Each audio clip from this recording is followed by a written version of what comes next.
Arrivé ce jeudi à Kinshasa du président de l'Assemblée nationale ivoirienne, c'est sur invitation de son homologue congolais que Guillaume Soro va participer à l'ouverture de la session ordinaire de mars qui s'ouvre ce vendredi au Parlement. Et puis la paix et la sécurité dans le Nord Kivu sont nécessaires et impératifs. Julien Paloukou-Itien, le gouverneur de province, s'est rendu dans la ville de Béni où il a rencontré les différentes couches de la population pour un dialogue social sans tabou. On fera le point dans ce journal. Voilà tout pour le titre. Merci de nous recevoir chez vous. Guillaume Soro, le président de l'Assemblée nationale de la Côte d'Ivoire, est arrivé ce jeudi soir à Kinshasa par l'aéroport international de Ndjili. À sa descente d'avion, le speaker de la Chambre basse du Parlement ivoirien a été accueilli par son homologue congolais Obaminakou. Guillaume Soro, qui conduit une importante délégation des députés ivoiriens, sera officiellement reçu en audience au Palais du Peuple dans la matinée par son hôte et le président du Sénat avant de prendre la parole devant la plénière marquant l'ouverture solennelle de la session de mars 2013. Mais les premières phrases qu'il a prononcées à son arrivée sont celles du soutien de la Côte d'Ivoire à la RDC. Suivez. Je me réjouis d'être ici aujourd'hui pour prendre part activement et effectivement à l'ouverture de cette session. Vous savez bien que notre point de vue est de dire que les deux institutions, les assemblées de nos pays, doivent se rapprocher, doivent échanger leurs expériences, doivent, parce qu'elles sont les représentants légitimes donc, du peuple, n'est-ce pas, se rapprocher pour réfléchir ensemble sur les questions d'intérêt. Donc voici pourquoi nous sommes ici avec une forte délégation de députés ivoiriens pour marquer le coup et dire au peuple congolais que nous les soutenons et que nous sommes avec eux et que nous sommes venus partager, n'est-ce pas, leur joie. Mais alors, qui est Guillaume Soro? Quelle est l'histoire, le parcours de celui qui est reconnu comme un démocrate acharné? Réponse dans ce dossier qui retrace son parcours. Né le 8 mars 1972 à Kofiplé, sous-préfecture de Diawala dans le département de Ferkessédougou, Guillaume Kibafori Soro est le 6e président de l'Assemblée nationale de Côte d'Ivoire. Engagé très tôt politiquement, il dirige de 1995 à 1998 la puissante fédération estudiantine et scolaire de Côte d'Ivoire FESI. Grâce à ses talents de tribun hors pair et de sa grande intelligence politique, il devient même le leader incontesté, le dirigeant le plus éminent de l'histoire de ce mouvement. Régulièrement envoyé en prison à cette époque, après des manifestations, il est déclaré prisonnier d'opinion par Amnesty International en 1995. L'épisode de la FESI passé, il se rend en France où il poursuit des études en sciences politiques. En décembre 1999, Guillaume Soro, fondateur de FIEF, Forum international des étudiants francophones, est un membre de l'Alliance des forces vives qui tente de convaincre le général Robert Gueye de ne pas s'incruster au pouvoir après son coup d'État réussi contre le président Henri Konan Bédié. Il se rend en exil au Burkina Faso entre 2000 et 2002 et en septembre de cette même année, à la faveur d'une tentative de coup d'État qui va se muer très vite en rébellion armée, il apparaît à la tête du mouvement patriotique de Côte d'Ivoire. Il en est le secrétaire général. Après l'accord de Linas Marcoussi en France, Guillaume Soro fait son entrée au gouvernement dit de réconciliation nationale. Ainsi, de mars 2003 à décembre 2005, il est ministre d'État, ministre de la Communication, et de décembre 2005 à mars 2007, ministre d'État, ministre chargé de la reconstruction et de la réinsertion. C'est en 2007 qu'il sera nommé Premier ministre à la faveur de l'accord politique de Ouagadougou, signé par les Forces Nouvelles et le Front patriotique ivoirien de Laurent Gbagbo, avec comme mission sortir la Côte d'Ivoire de la crise par l'organisation des élections démocratiques. C'est ce qu'il fera en conduisant l'ensemble des forces politiques ivoiriennes au premier tour de l'élection présidentielle le 30 octobre 2010. À l'issue du second tour de ce scrutin qui donne Alassane Ouattara vainqueur, Guillaume Soro, qui reconnaît la victoire de celui-ci, lui remet sa démission. Il est alors reconduit à son poste par Alassane Ouattara, élu président de Côte d'Ivoire. Le 11 décembre 2011, Guillaume Soro est confortablement élu député des Ferkessédougou commune. Il choisit de quitter son poste de Premier ministre pour rejoindre l'Assemblée nationale. C'est donc le 12 mars 2012 qu'il est élu speaker de la Chambre basse du Parlement ivoirien, devenant ainsi le président de la 2e législature de la 2e République. Nous vous l'annoncions au sommaire de ce journal. Le gouverneur du Nord Kivu séjourne depuis mercredi dans le territoire de Béni. Ceci rentre dans le cadre de la recherche de la paix et de la sécurité. Mais sur place, Julien Paloukou a rencontré les différentes couches de la population dans un dialogue social dit sans tabou. Ces assises se tiennent dans la cité d'Oicha, chef-lieu du territoire de Béni. Propos recueillis par Martial Bendelo. L'ensemble des populations de Béni veulent effectivement que nous puissions nous parler de façon franche. Les populations ont demandé qu'il y ait un dialogue social, que les différentes couches se parlent pour qu'on fasse exactement le diagnostic général. Donc c'est en réponse à cette demande de la population de Béni que je me retrouve encore ici. Ce dialogue concerne particulièrement le territoire de Béni qui a connu suffisamment de problèmes. Et nous allons l'organiser au chef-lieu du territoire de Béni. Nous sommes venus pour la population qui souffre. Nous irons nous installer à Oicha. Il s'agit donc de toutes les couches de la population qui vont répondre principalement à 3 questions. Qu'est-ce qui se passe à Béni? Pourquoi cela se passe? Et que devons-nous faire pour y apporter tant soit peu de pistes de soins? Comme on ne peut pas inviter l'ensemble de la population du territoire qui est évaluée à près d'1 million de personnes, nous avons ciblé les différentes corporations, les représentations à travers lesquelles les populations s'expriment. Il y a la société civile qui a plusieurs composantes, il y a les organisations des jeunes, il y a les femmes, il y a les chefs coutumiers, tous les chefs de groupement du territoire de Béni,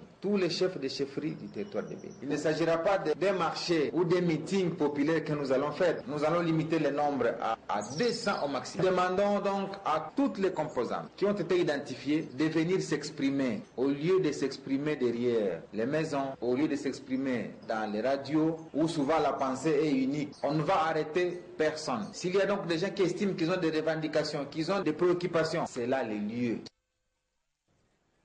Il fait de la lutte contre les violences sexuelles son cheval de bataille. Lui, c'est le docteur Denis Mukwege. Et mercredi, il a échangé avec le chef de l'exécutif congolais Matata Ponyo. Il faut mettre fin à l'impunité et que tous les auteurs, sans exception, soient punis et condamnés. C'est l'essentiel du message que le réparateur de femmes a apporté aux Congolaises et Congolais à travers le Premier ministre. Les atrocités que connaissent nos sœurs, nos mères, nos épouses, ne nous honore pas. C'est une humiliation qui nous a imposée injustement et nous ne pouvons pas nous leurrer, nous ne pouvons pas rêver. Il n'y a personne qui va relever la dignité de la femme congolaise, c'est nous les Congolais. C'est avec ce propos interpellateur que celui qu'on appelle affectueusement le réparateur des femmes s'est exprimé devant les caméras à la primature. Selon Denis Mukwege, les viols systématiques et massifs perpétrés dans l'est de la RDC et que semble ignorer le monde est un véritable calvaire pour ces milliers de femmes dont seulement 300 sont soignées chaque mois à l'hôpital de Panzi à Bukavu. Toutefois, assure le gynécologue, ils peuvent prendre fin si le Congolais s'érige en obstacle contre ce fléau. Quel que soit ce que vous faites dans la vie, dans votre petite entreprise, de la base au sommet, chaque homme congolais s'y s'élever et dire non à la violence et que nous puissions nous serrer tous pour dire c'est assez, ce n'est pas acceptable. La femme congolaise mérite mieux que d'être humiliée comme elle est humiliée. Cette humiliation peut changer et je suis certain que nous le ferons puisque vous voulez bien le faire.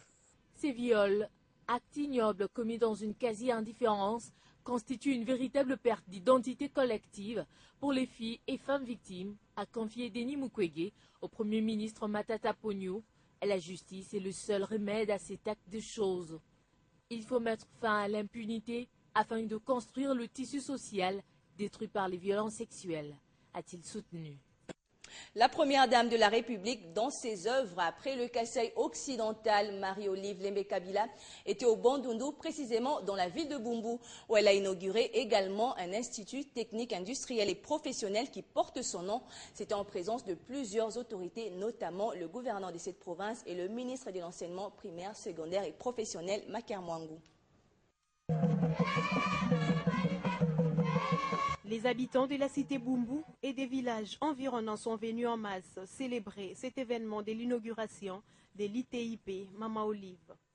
Un événement qui scelle l'unicité de la relève entre la jeunesse de 1960 qui a lutté pour l'indépendance du Congo, représentée par le patriarche Gizenga, fils de ces terroirs, et celle de Joseph Kabila Kabangé, qui s'est levé pour bâtir et moderniser la République. Le choix de Bumbu pour recevoir la 4e école de métier initiée par Marie-Olive Kabila avec le soutien incontestable du chef de l'État, son époux, et du gouvernement de la République est tout un symbole de marque de reconnaissance. Voilà qui explique la joie partagée des Kouillois, communiant avec la première dame de la République sur les lieux de l'inauguration. Plusieurs allocutions ont ponctué cette cérémonie, des élèves bénéficiaires en passant par le maître d'ouvrage, le groupe ADAPA représenté par son PDG Bel Bachir, le gouverneur de la province du Bandundu Jean Kamisendou et les ministres de l'enseignement primaire et secondaire Maker Mwangou, qui des éloges, des mots d'encouragement à l'initiatrice Olive Lembe Kabila, combattante pour une égalité des chances d'accès à l'enseignement de qualité pour tous les fils de la République. Un acte que la Fondation Bouba de l'épouse d'Antoine Gizenga récompense avec des cadeaux, 2 masques, une chaise, un couvre-chef pour elle et une canne de commandement. C'est revêtu de son couvre-chef de reine que Marie-Olive Lembe va ouvrir officiellement les portes de l'ITIP avant d'en remettre les clés à Maker Mwangou, ministre de l'EPSP. Au cours d'une visite guidée, Marie-Olive Lembe a le bonheur de découvrir cette 4e école équipée des machines et matériel ultramoderne qui offrira à la province de Bandundu des ouvriers qualifiés en construction, électricité, mécanique et informatique. Cette école entreprise à hangar de 1040 mètres carrés, bien équipée aussi pour la production en série de matériaux de construction, une source de revenus pour l'autofinancement de l'école. Marie-Olive Lembe Kabila pensait à tout. Elle a fait venir de Paris une équipe de formateurs français pour renforcer les capacités du corps enseignant. Vous le savez, c'est à la limite de 48 heures de conclave et à la surprise générale que l'Argentin Jorge Mario Bergoglio est devenu pape mercredi et le pape François. Après Jean-Paul II et Benoît XVI, il est le 3e chef de l'Église non italien depuis 1520. Et de par le monde, les réactions après son élection se multiplient.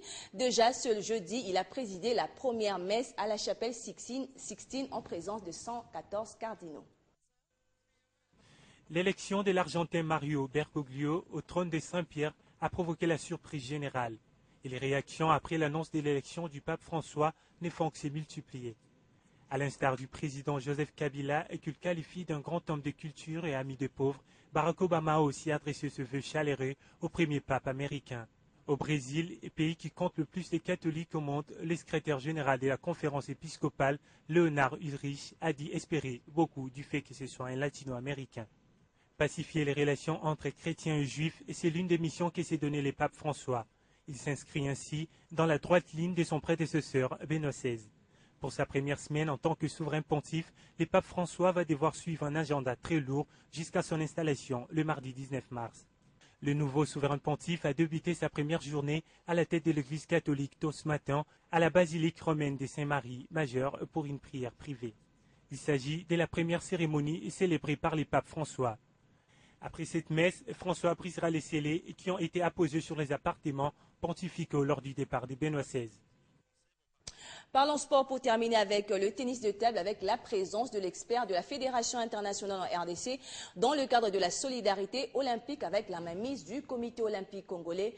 Le Togolais Lawson Kaka assure une formation de niveau 2 au cadre technique et les athlètes, eux, bénéficient d'une formation de remise à niveau.